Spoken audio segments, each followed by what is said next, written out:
Hello everyone, welcome to my channel. आज हम इस वीडियो में 3 इंपॉर्टेंट मॉलिक्यूल्स के स्ट्रक्चर एंड शेप के बारे में डिटेल में डिस्कस करेंगे, जो बीएससी सेमेस्टर एग्जाम्स के लिए बहुत इंपॉर्टेंट कॉन्सेप्ट हैं, इंपॉर्टेंट टॉपिक हैं। सो इस पर्टिकुलर वीडियो में इन तीनों इंपॉर्टेंट मॉलिक्यूल्स की स्ट्रक्चर एंड शेप का बेसिक कॉन्सेप्ट समझेंगे। प्रॉपर नोट्स आपको हिंदी में प्रोवाइड करूंगा, जो आपके सेमेस्टर एग्जाम्स के प्रिपरेशंस के लिए बहुत यूजफुल होगा। ये 3 इंपॉर्टेंट मॉलिक्यूल्स हैं, xenon difluoride, xenon tetrafluoride and xenon hexafluoride. So xenon difluoride से स्टार्ट करते हैं। XeF2 जीनोन डाइफ्लोराइड की स्ट्रक्चर एंड इसके शेप, संरचना और आकृति को समझते हैं।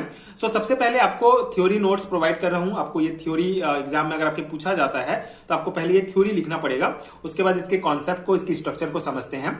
सो इसकी आकृति रेखीय है, जिसमें 3 बंधहीन इलेक्ट्रॉन युग्म होते हैं। जीनोन के बाहरी कक्ष का इलेक्ट्रॉनिक विन्यास 5s2p6 है, जिसमें px का एक इलेक्ट्रॉन उत्तेजित होकर 5d में चला जाता है। इसमें जीनोन की ऑक्सीकरण संख्या यहां 2 हो जाती है तथा संकरण sp3d हो जाता है। इससे इसकी आकृति त्रिकोणी द्विपिरामिडी, ट्राइगोनल बाइपिरामिडल दिखती है। इसमें 3 संकर कक्षक पूर्ण होते हैं तथा 2 अपूर्ण, जो F के अपूर्ण P से अतिव्यापन कर XeF2 यौगिक बनाता है। ठीक है, तो ये सिंपल सा थ्योरी पॉइंट है। यहाँ पे कॉन्सेप्ट क्या है कि जो XeF2 होता है जीनोन डाइफ्लोराइड, इसकी आकृति रेखीय होती है। ठीक है, जिसमें 3 बंधहीन इलेक्ट्रॉन युग्म होते हैं, मतलब इनमें 3 जो है lone pair of electron present होते हैं, जो किसी दूसरे एटम के साथ बॉन्ड नहीं बनाते हैं, इसलिए बंधहीन इलेक्ट्रॉन युग्म कहा गया है। लोन पेयर प्रेजेंट होते हैं, 3 प्रेजेंट होते हैं। एंड जीनोन का जो बाहरी कक्ष का जो इलेक्ट्रॉनिक विन्यास होता है वो 5s2p6 होता है। ठीक है, तो यहाँ पे आप देख सकते हैं s ऑर्बिटल में 2 इलेक्ट्रॉन है, p ऑर्बिटल में 6 इलेक्ट्रॉन है। तो यहाँ पे जो px, py, pz में 2-2 इलेक्ट्रॉन है, उसमें से एक इलेक्ट्रॉन जो है px का एक इलेक्ट्रॉन जो है उत्तेजित होकर, एक्साइट होकर 5d ऑर्बिटल में चला जाता है, जिससे जीनोन की ऑक्सीकरण संख्या जो है वो 2 हो जाती है और संकरण जो है इसका जो हाइब्रिडाइजेशन होगा वो sp3d हो जाता है। इससे इसकी आकृति, ठीक है, अगर sp3d हाइब्रिडाइजेशन है तो इसके आधार पर जो स्ट्रक्चर होना चाहिए कंपाउंड का वो ट्राइगोनल बाइपिरामिडल होना चाहिए। ठीक है, ये दिखता है। लेकिन इसमें 3 जो है लोन पेयर ऑफ इलेक्ट्रॉन होते हैं, जिसके कारण इसका जो स्ट्रक्चर है वो रेखीय हो जाता है। ठीक है, उसका आगे हम समझेंगे। आई होप कि आपको बेसिक समझ में आ गया होगा। सबसे इंपॉर्टेंट चीज तो यही है कि जीनोन डाइफ्लोराइड का जो आकृति होता है, जो शेप होता है, वो रेखीय होता है और इसका इलेक्ट्रॉनिक विन्यास आपको वैलेंस शेल का पता होना चाहिए। इसके आधार पर आपको यह पता चल गया कि p जो हमारा ऑर्बिटल है, इसमें यहाँ पे 2 इलेक्ट्रॉन है, यहाँ पे 2 इलेक्ट्रॉन, तो एक इलेक्ट्रॉन एक्साइट होकर जो है d ऑर्बिटल में चला गया है। तो d ऑर्बिटल में जाएगा यहाँ पे एक इलेक्ट्रॉन, तो इससे क्या हो जाता है, यहाँ पर 2 इलेक्ट्रॉन जो होंगे वो एकल हो जाएंगे। ठीक है, मतलब यहाँ पे 1 इलेक्ट्रॉन हो जाएगा, यहाँ पे 1 इलेक्ट्रॉन हो जाएगा, मतलब p ऑर्बिटल में और d ऑर्बिटल में। तो इन दोनों इलेक्ट्रॉन के साथ जो है फ्लोरीन आके जो है बॉन्ड बना लेगा और 2 हमको बॉन्ड पेयर प्राप्त हो जाएंगे और 3 जो s ऑर्बिटल और दोनों p मिला के 3 जो है हमको जो है बेसिकली बंधहीन इलेक्ट्रॉन युग्म, मतलब लोन पेयर प्रेजेंट होंगे। तो ये बेसिक है। तो उसके आधार पर फिर जो F2 है वो जीनोन के p ऑर्बिटल और d ऑर्बिटल में जो एक इलेक्ट्रॉन है उनसे जाकर एक मिल जाएगा और ये कंपाउंड हमको प्राप्त हो जाएगा। ठीक है, XeF2, और इसका संकरण जो होगा हाइब्रिडाइजेशन sp3d होगा। तो यहाँ पे स्ट्रक्चर अगर हम देखें तो इस प्रकार का स्ट्रक्चर होता है।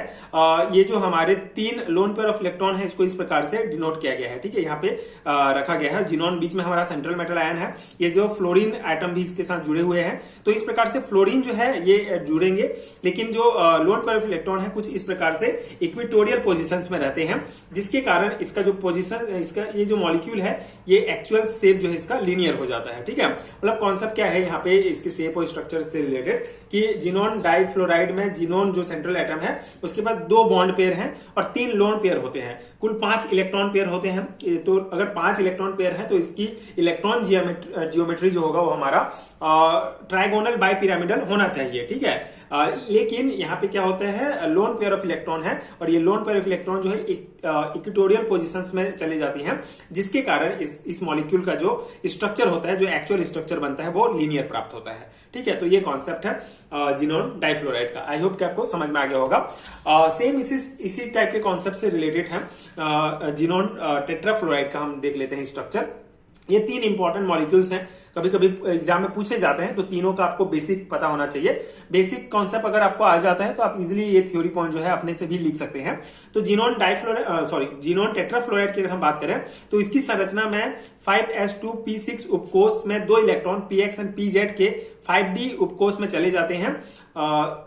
px एंड pz के 2 इलेक्ट्रॉन जो है 5d उपकोष में चले जाते हैं, फलस्वरूप 4 अयुग्मित इलेक्ट्रॉन हो जाते हैं तथा sp3d2 संकरण देता है। यहाँ 2 संकरण कक्षक पूर्ण तथा 4 अपूर्ण होते हैं जो F के P से अलग अलग अतिव्यापन से XgF4 कंपाउंड बनाते हैं। इस संकरण में XgF4 की आकृति अष्टफलकीय होनी चाहिए, लेकिन 2 एकाकी इलेक्ट्रॉन युग्म की उपस्थिति के कारण वर्ग समतलीय स्क्वायर प्लैनर हो जाता है, जैसा कि चित्र में दिखाया गया है। तो यहाँ पे आप कॉन्सेप्ट को समझिए, जो ये थ्योरी पॉइंट जो मैंने लिखा वो इसी कॉन्सेप्ट को लिखा गया है। सिंपल सा है, जीनोन हमारा सेंट्रल मेटल आयन है, तो उसका अगर हम वैलेंस शेल का इलेक्ट्रॉनिक कन्फिगरेशन देखें तो s ऑर्बिटल में 2 इलेक्ट्रॉन, यहाँ 2, यहाँ पे 2, यहाँ 2, ठीक है। लेकिन एक्साइटेड स्टेट में क्या हो जाता है, 1 इलेक्ट्रॉन यहाँ पे एक्साइट हो जाएगा, 1 इलेक्ट्रॉन यहाँ पे एक्साइट हो जाएगा, जिससे क्या होता है 2 तो हमारा बॉन्डिंग मतलब ऑर्बिटल है, जिसमें 2 मतलब लोन पेयर ऑफ इलेक्ट्रॉन दोनों बॉन्ड में 2 प्रेजेंट है, ठीक है। लेकिन ये 4 जो है, ये 4 एक इलेक्ट्रॉन है, मतलब ये इसके साथ ये बॉन्ड में के रूप में प्रेजेंट नहीं है।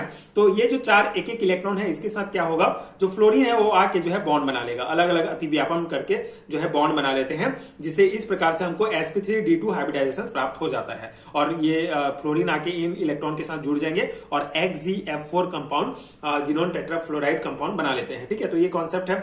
अगर स्ट्रक्चर की बात करें तो इसका स्ट्रक्चर जो है अष्टफलकीय होनी चाहिए, लेकिन यहाँ पे lone pair of electron present है, जिसके कारण इसका स्ट्रक्चर स्क्वायर प्लैनर हो जाता है, ठीक है।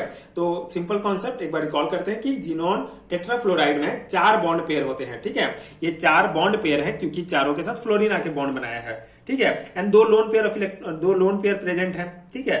तो कुल 6 इलेक्ट्रॉन पेयर होने से इनकी इलेक्ट्रॉन ज्योमेट्री ऑक्टाहेड्रल अष्टफलकीय होनी चाहिए। मतलब कुल अगर 6 इसमें बॉन्ड पेयर है तो इससे इसकी तो वेस्पर थ्योरी के आधार पर इसका जो जियोमेट्री है वो अष्टफलकीय होना चाहिए, मतलब कि ऑक्टाहेड्रल होना चाहिए।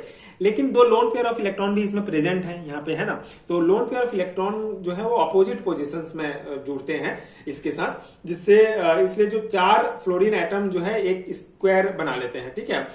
इसी कारण जो जीनोन टेट्राफ्लोराइड है उसकी जो एक्चुअल स्ट्रक्चर हमको प्राप्त होती है वो स्क्वायर प्लैनर प्राप्त होती है, ठीक है, वर्ग समतलीय।